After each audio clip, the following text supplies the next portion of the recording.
pre-lockdown pheasant shoot. I'm out on a lovely family day in Hampshire. When shooting turns on itself, this film on social media outraged some deer stalkers, but did it deserve death threats, calls to the police, the papers, and intervention from the British Deer Society? Calling all heat-seeking bargain hunters, Dan from Braces of Bristol has come up with some superb offers just for you. Plus, staying on kit, the latest episode of Fieldtester is out. This time it's steel versus barrels, a community experiment to try and bust some myths, and maybe bust a shotgun. And Snakeaholic, we talk to the man addicted to fighting pythons. There it is, pheasants, rabbits, snakes, plus news and hunting YouTube. Welcome to Fieldsports Britain.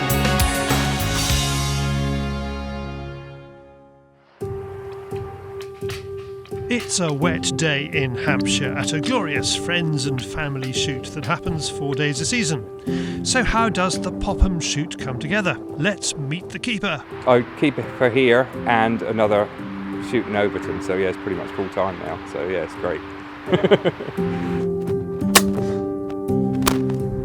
That was spectacular.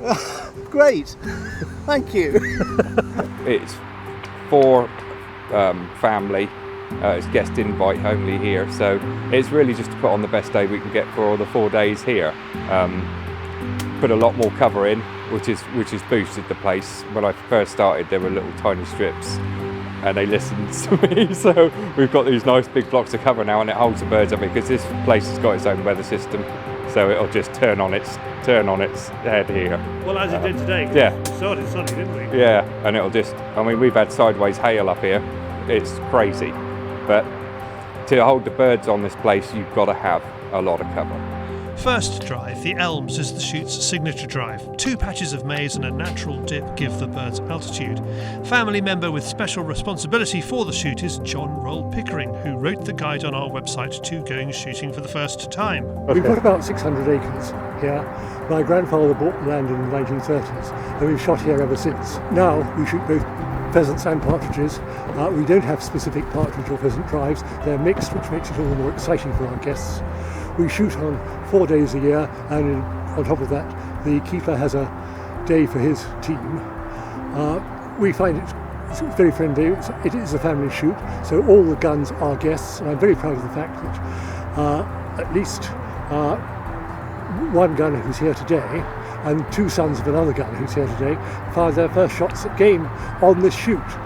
Here we've got 10 guns. The shooting and picking up team here is 20 strong today, and there's almost as many beaters out as well, so it provides a great event for the neighbourhood. We hope to shoot probably today somewhere between 100 and 150 birds. We don't sell game, but we do support the British Game Alliance, so I hope that we're doing the right thing. We eat it ourselves and we give it to our friends. My freezer gets very seriously overstocked. The second drive has good cover crops, and at least 3 of the guns get little warning about what's coming their way. An exposed shoot like this is at the mercy of wind, which can come from any direction. It's also a mature shoot, which does not make it easy for Ben, as the drives are set up to be shot in a certain way.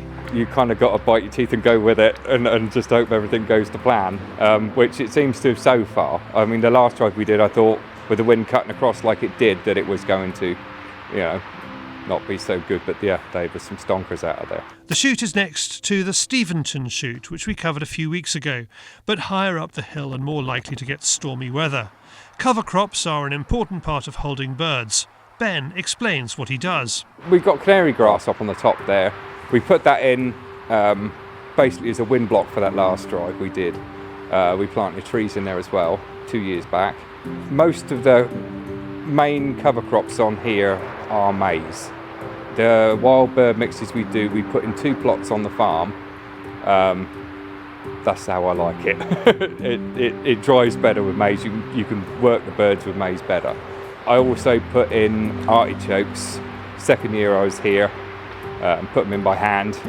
Got them to plough it up, and there's 2 spots on here that are really quite in the wind, and I just put them in the back of the truck, bags in the back, pull up 20 yards, start spreading them out, and they've just gone crazy. We will see them in the next drive we do. There's a lot in there. that is the only one I found that will grow with maize. So we get people that bring the birds in here and they're like cover crop envy. Like, how did you get it like this?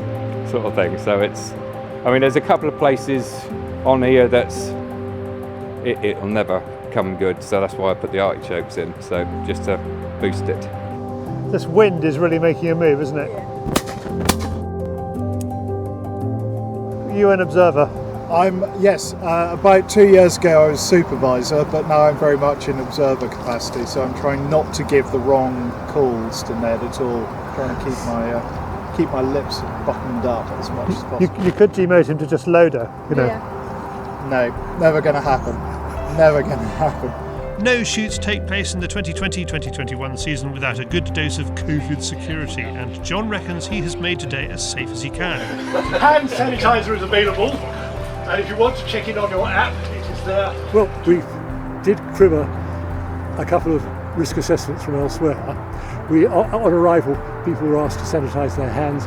They had a chance to read the risk assessment. We also had a QR code for those who wanted to check in there. We're not mixing unnecessarily, and as far as possible, we're keeping to our vehicle parties as well. It's the first time I've done a COVID shoot. In 2 weeks' time on my own shoot, we've got to apply all the same standards and assessments that we've done here. The shoot is safe for guns and for beaters who are all local. I was lucky enough that I grew up with most of them. Because I did my apprenticeship for Willses, and I knew a lot of them from there coming up, and then I've met people on the way, and they've kept coming, you know. So it's good thing. They're good bunch of beaters. They listen. By the end of the day, the shoot has provided sport for all ages, and everyone goes home COVID-free with a bag, as hoped, of 138 to 549 shots fired, just under 4-1. Thank you, John and Ben, and let's hope we all get some shooting come December. Now, you can't shoot there unless John asks you, but you can shoot next door at Steventon Shoot. And don't forget that Steventon is running a monthly draw for a free peg, either at its Steventon or its Farley Wallop shoots, for anyone who gives them their details via their website, link in the description below. And we are drawing the winners throughout the season. Now, from life in November 2022, well, Mr. January 1989, it's David on the Fieldsports channel News Stump.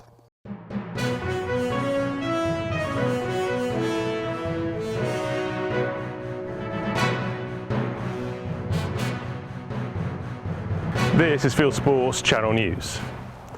The English government says you can no longer protect songbirds from jackdaws and rooks.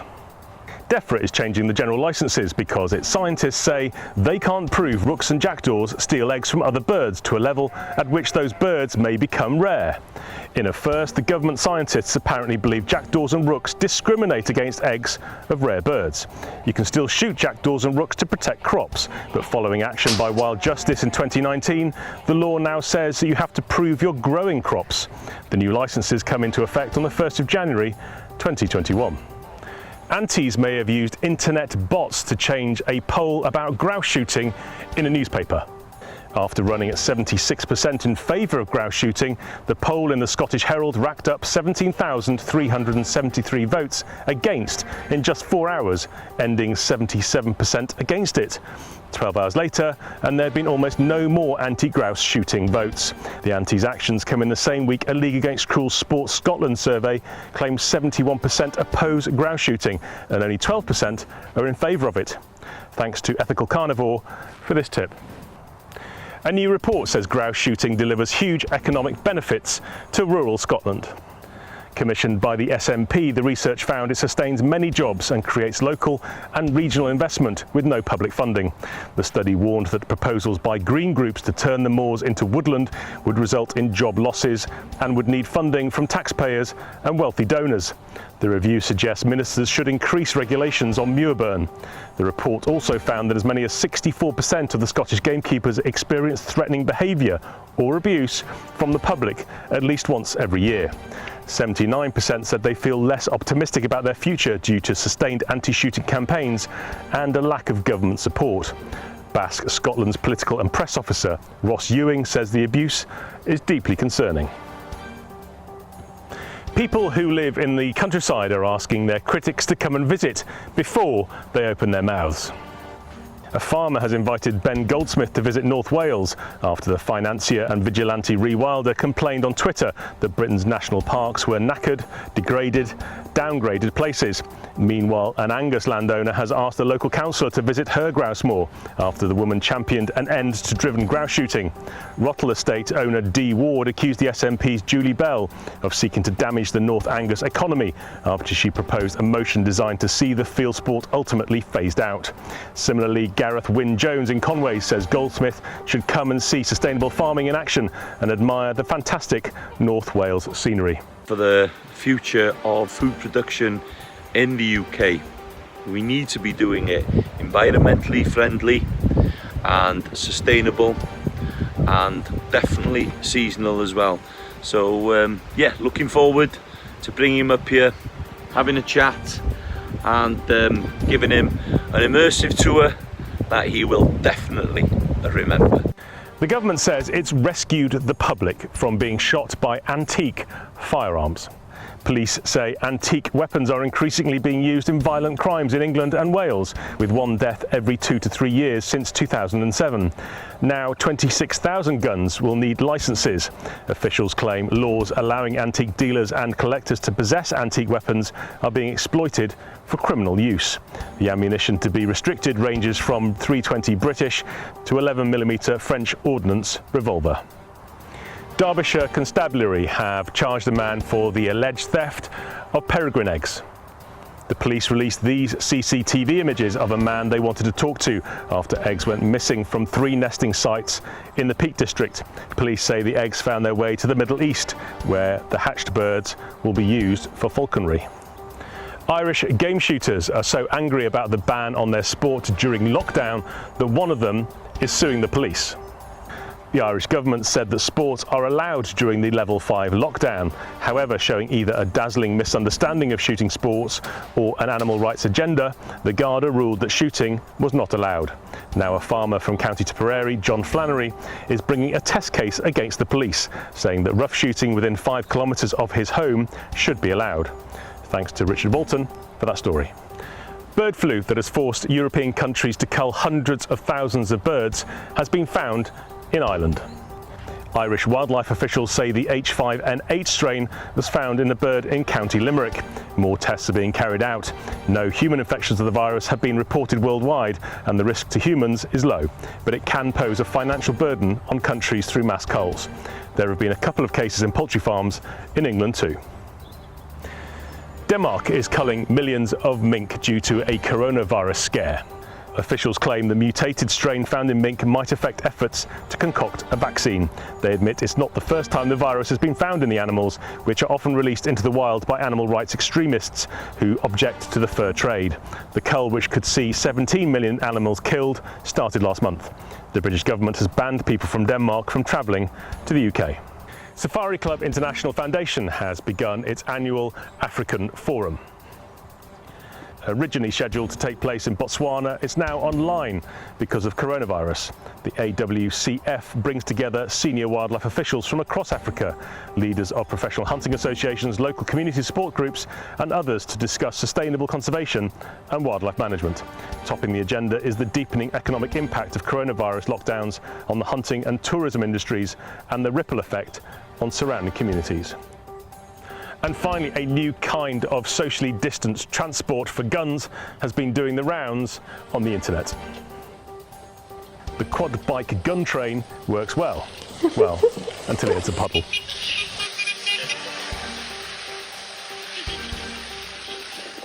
You are now up to date with Fieldsports Channel News. Stalking the stories, fishing for facts.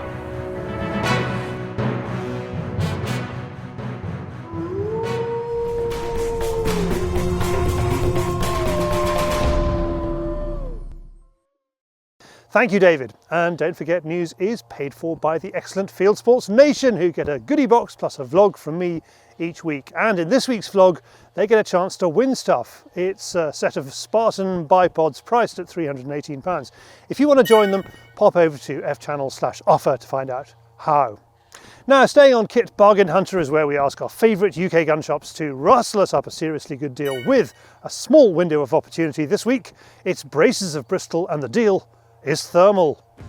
Look out, anything warm. The Braces of Bristol website is selling thermal and night vision kit at 10% off to Fieldsports channel viewers. So what's on offer? Plus or minus a few pennies. Knock £90 off the Pod NV008P LRF night vision scope, so it costs just £809. £130 comes off the Pulsar Digex night vision scope, so it's £1,169. Take £348 off the Pulsar Thermion XM50 thermal rifle scope, so it costs £3,131. £454 off the Pulsar Thermion XP50 thermal rifle scope makes it £4,085. And take £488 off the Pulsar Trail XP50 LRF thermal rifle scope. You pay £4,392. Just go to the website, link in the description below, buy what you want. Come on, it's Christmas. And the discount code to put in at checkout is coming up on the screen now. Hello Charlie, all one word, capitals, and it's Hello Charlie with an E in the hello. Fill your boots. Next up, an item we have wrangled with. Do we give oxygen to the story? Is it a non-story? Really, it's how some deer stalkers and a shooting organisation reacted that we think needs telling. Isn't the countryside beautiful? That's down to us, the shooters, hunters and anglers. So why do we let discussion about our sport turn so ugly? Some of the comments that I was seeing can only be described as disgusting. They didn't know what happened, they never knew the full story. 2 weeks ago, at the end of October 2020, a member of a Facebook deer stalking group posted this video of a stag shot in water. Fraser MacDonald was the man who took the shot. Fraser regrets the film and, to an extent, the shot. He is particularly hurt by the reaction of fellow deer stalkers. You know, when you see certain hunting videos, you know, there's only certain people understand what go on in them. When people start throwing it about and making accusations, and they say, "Oh, look at this, look what's happened here," without knowing the full story, you know, if this video is going to give the sport such a bad name, why are you sharing it? So you didn't do any of the sharing yourself? No, not at all. Fraser was out stalking with West Highland Hunting at the beginning of October, and Neil Rowntree, who runs West Highland, was present when Fraser took the shot. A friend of Fraser's took the film on his phone, sent it to another friend on WhatsApp, and from there it found its way to a member of that Facebook deer stalking group, Andy Richardson. Well, the first thing I thought was, what an absolute shambles of a shot, and who the hell's done it? Because at that moment in time, I certainly didn't know who'd done it, and a couple of the other people who sent me the film didn't know who'd done it. So we put it up on social media, and then names started flying from all over the place, and you know, that's how it ended up. At first, Fraser reacted to the post with this comment, which explains the shot he took.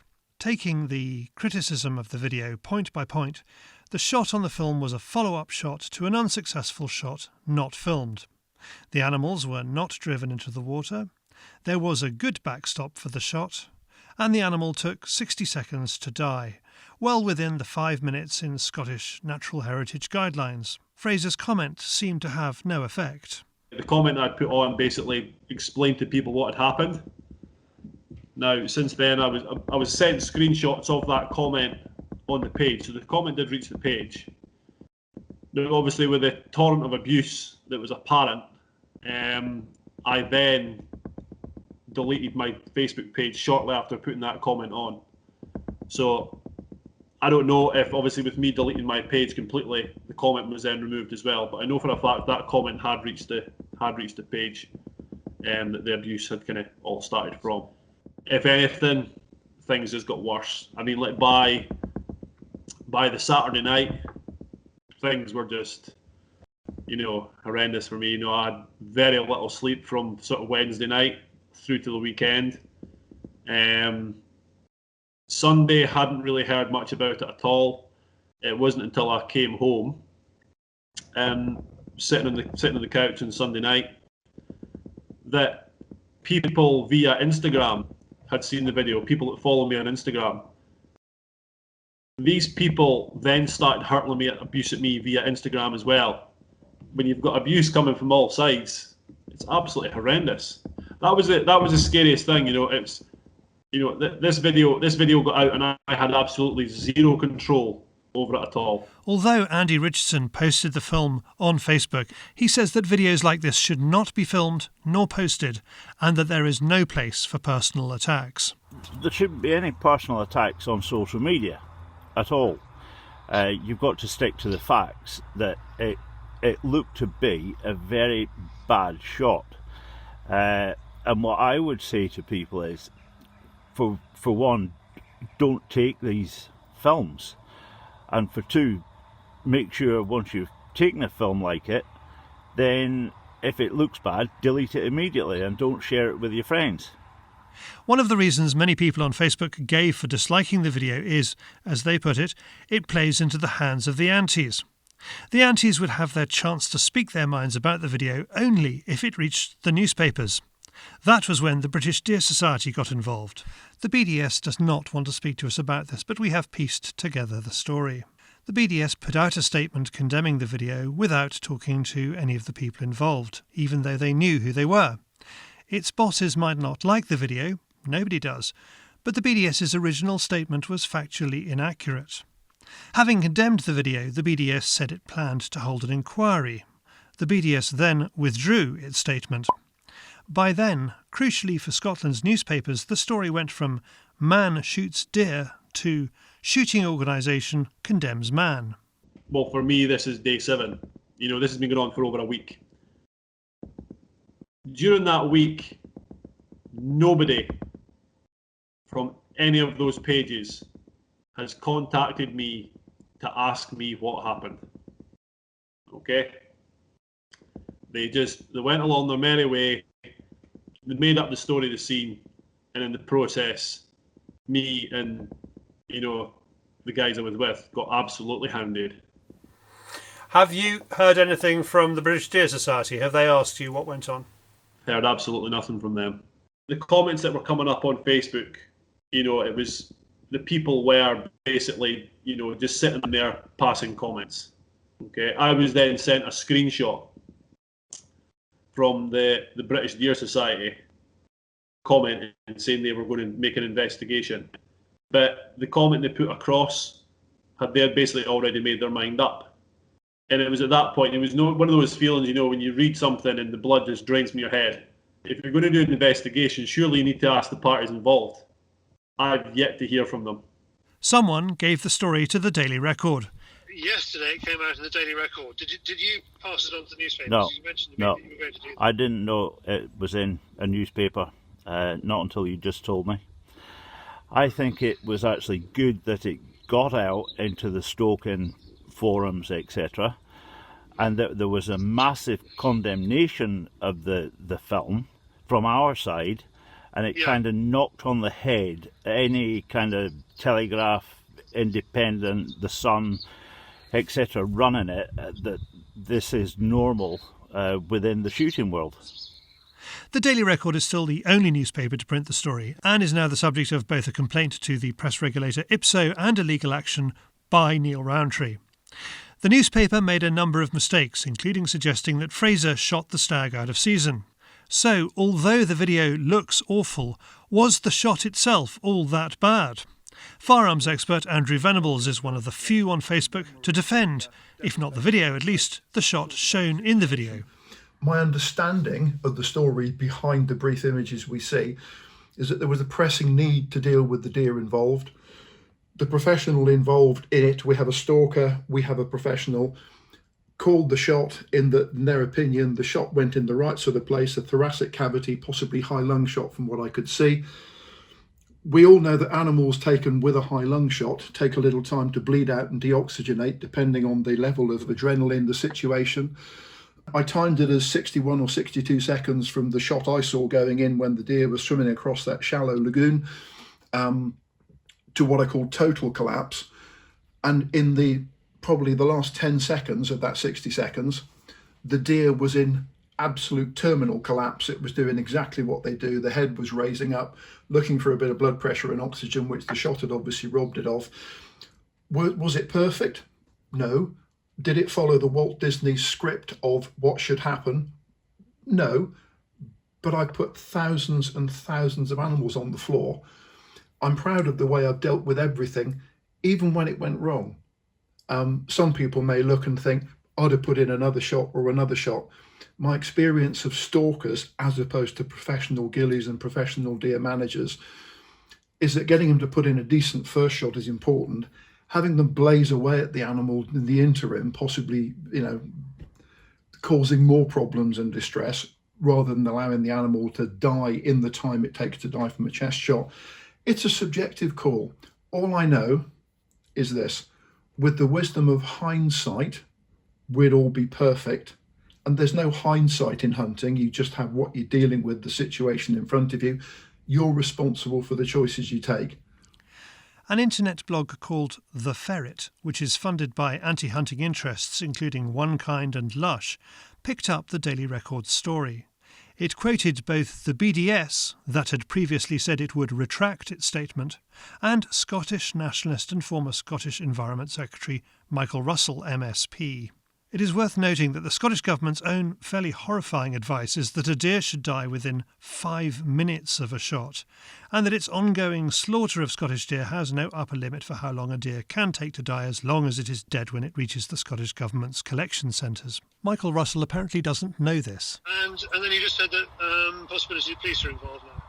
I heard from my local wildlife crime officer, who I'm connected with through other work that we do in Fife. It's a very good working relationship, and he certainly phoned me up on Monday or Tuesday to see what was going on. Yeah, okay, and that's how the police got hold of it. Possibly, yes. So where does this storm leave us? Neil continues his work fighting the Antis by presenting Scottish deer management to an international audience. He is currently headlining a film festival in Canada with a film on that subject called The Cull. As well as action against the Daily Record, Neil has complained to the Scottish Parliament about Michael Russell MSP and to the Charities Commission about the behaviour of the BDS. He has been a victim of doxing, where someone put his wife's mobile and his home telephone numbers online. They have had offensive calls late into the night from Antis and at least one threat of violence from a deer stalker that is now in the hands of the police. Andrew Venables puts forward what he reckons is the main motivation for the attacks by deer stalkers on Neil and Fraser. The same reason that NGOs turn on each other, the same reason that the Antis have turned on us. Everybody's got an agenda to follow, and I don't just think of the information that's presented in clips like this. I think of why is it there and why am I being led to think this or that about it. In the world of hunting, what we saw there was no great shock, no great shakes, not necessarily perfect, but we're all out there hunting, doing the best we can on the day. As I say, with the wisdom of hindsight, we'd all be perfect. I think that the motivation behind this is likely, unfortunately, to be negative, to be destructive, to be extremely divisively introspective, and I suspect that reputations have been put on stake for reasons of jealousy, spite, and political agendas. Meanwhile, Fraser is still feeling the emotional effects. Now, did you get a feeling at any stage that some of this was orchestrated against you or against Neil? Absolutely. I almost felt as though I'd been caught up in a witch hunt. A new study by Basque reveals this week that as many as 64% of Scottish gamekeepers experience threatening behaviour or abuse from members of the public at least once a year. Should our community know better? What do you think? Please leave comments below. Please don't, even if you are angry with Neil and Fraser, ring them up to complain. Now, on a happier note, here's what's in this month's Fieldtester. We started Alston Shooting Ground with our first community test. We want you to help us find out how much damage we can do to a new sub £1,000 shotgun by putting thousands of shells down it. Thousands of steel shells. Will the inside of the barrel remain shiny and new, or will it go all streaky bacon? Plus we have a pellet putty penetration test Tim tries the first Leica PRS in the country, Robbie from Clooney's shows us night vision for under $1,000, and Matt Simpson has some sage advice about chamber length and cartridge sizes. A packed show, but this is just part of the Fieldtester offer. We're also making product films for manufacturers and distributors, lifting them off the page and the website and putting them into film. And that's a resource for you. As an example, here's the very knowledgeable Ryan Charlton from Highland Outdoors talking through their Night Stalker package.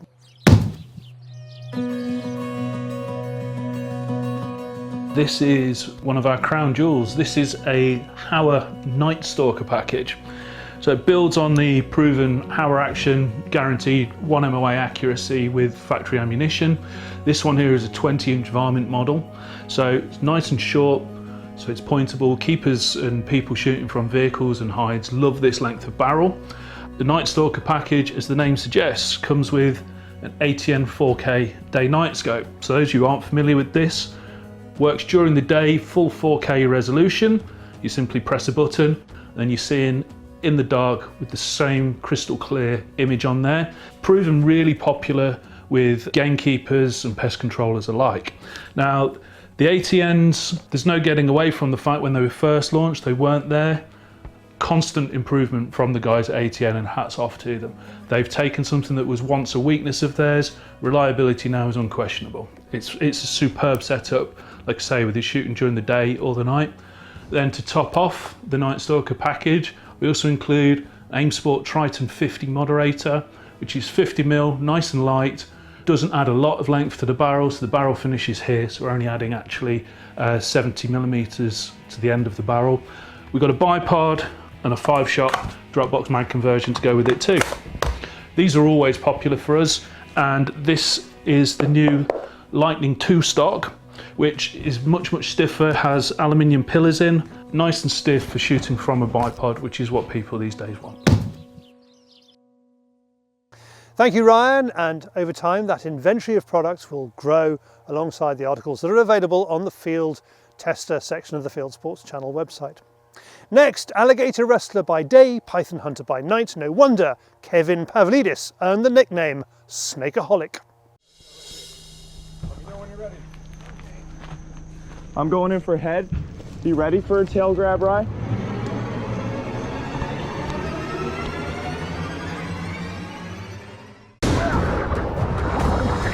Like I work with pythons every single day. I work with alligators, like whenever I'm not working with pythons. I've never been afraid of a snake, like since I was a little kid. That snake was terrifying, dude. Kevin Pavlidis and his friend Ryan Osborne are professional snake hunters, working the waterways of Florida's Everglades, vast wetlands dominating the state's southern tip. Their prime targets, invasive Burmese pythons. In early October 2020, they bagged the longest one ever caught in Florida, beating the record by about an inch. Yeah, 18 feet, 9 1/4 inches. It's the overall record for Florida. We have never seen a python that long before come out of the Everglades ecosystem. Kevin's interest in snakes has been lifelong, earning him the nickname Snakeaholic. It kind of stemmed from when I was a little kid, like just growing up, like as a teenager. I never got involved in any of the, drinking or alcohol or drugs or any of that. I was addicted to catching snakes. I was like, dude, I'm not an alcoholic, I'm a snakeaholic. And it just kind of stuck. I have 2 jobs for the most part. I catch pythons for Florida Fish and Wildlife, and I do educational alligator wrestling shows at Everglades Holiday Park. So I actually do work full-time with alligators and pythons. What I do with Burmese pythons is remove an invasive species. In these areas you go to that are extremely dense in pythons, there are almost no mammals.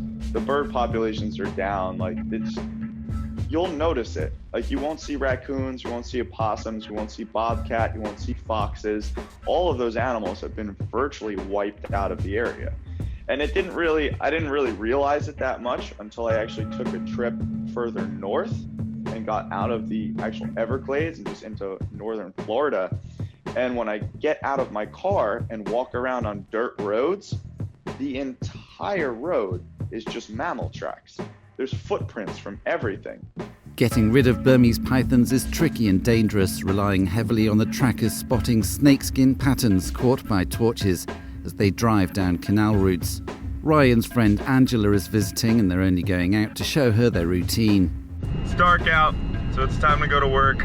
It's like October 2nd, right? 2nd. Yeah, so we just got into October, so honestly, I'm not very optimistic about tonight.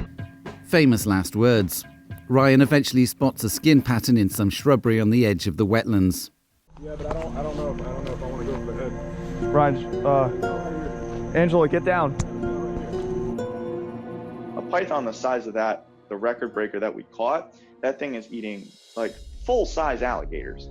I'm not talking like baby alligators. I mean like 5, 6, 7 foot alligators potentially. It's eating full-size, wild hogs. It's eating full-size deer. These are incredibly powerful animals. I mean, they like shatter your rib cage, pop your eyeballs out of your head. Like, that's how strong these animals are. A lot of people think that constriction is a slow death. It's pretty fast, actually. It's so fast you don't even know what hit you. A lot of people think about it as like air intake, like it squeezes all the air out of you. A lot of it is actually blood flow. So if you know anything about martial arts and stuff like that, if you cut off blood supply to the brain, you'll be unconscious in 6 to 8 seconds. Out. Don't even know what happened. So these snakes are very, very aware of stuff like that. And even the smaller snakes at these 6, 7, 8 foot snakes, which are small for us, if you're not paying attention, instinctually, the first thing they'll do is try and get a coil around your neck, because they know if they can cut off that blood supply of the brain, you'll go unconscious and they'll be able to get away. What? What? That is so much bigger than anything I've ever caught before. That scar, that's from it biting itself. He just bit himself. He did that himself. Yeah, if that was your arm, we'd be going to the hospital right now. I grabbed that thing here. Yeah, and I don't know how he did. I went like this, and my second hand grabbed there, and I'm not even joking, I felt a tooth, which meant I went sideways down the tooth. So you literally have 6 rows of recurved teeth, and there's over 100 in their mouth. So when they bite something, it instinctually just locks in. So nothing, and they have big teeth too. I mean, they're designed to go through fur, feathers, whatever they grab on that prey item and just sink straight through it, hook in so you can't pull away, and just bam, they got you. You're not going anywhere. There are thought to be hundreds of thousands of pythons in the Everglades, each one up to 4 feet, worth $50 to the snake hunters, plus $25 per foot after that. It's a tough job, but people like Kevin and Ryan are doing it to help restore some balance to the local ecology. It really does suck, the situation that we're in, because I do really love these animals. I mean, I've been working with them since I was 11 years old in captivity. They're gorgeous, but they're just not from here. And that's a big issue. I don't know what to say about that one. Except, I don't think we'll be forgetting that anytime soon. What a night.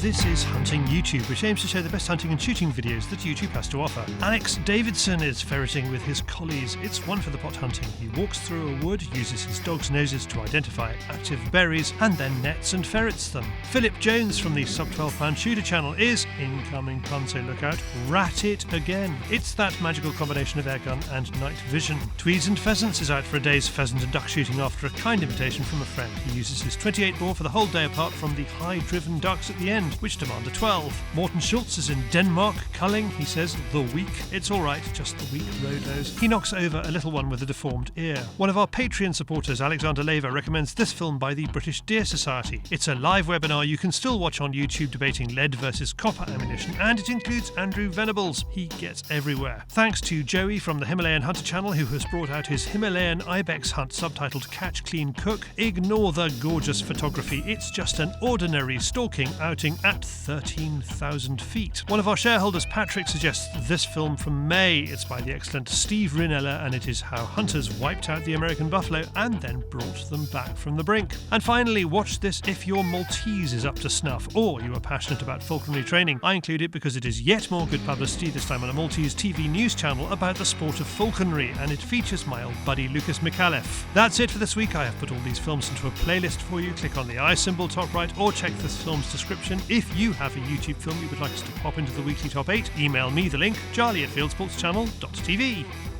Well, that's it for this week. If you haven't done so, please whiz over to our website, fieldsportschannel.tv, where you can click to like us on Facebook and on Instagram, follow us on Twitter, subscribe to us on YouTube, and of course pop your email address into our register page and we'll contact you about this show, Field Sports Britain, at 7 PM UK time every Wednesday. And this has been Field Sports Britain. Good hunting, good shooting, good fishing, and goodbye.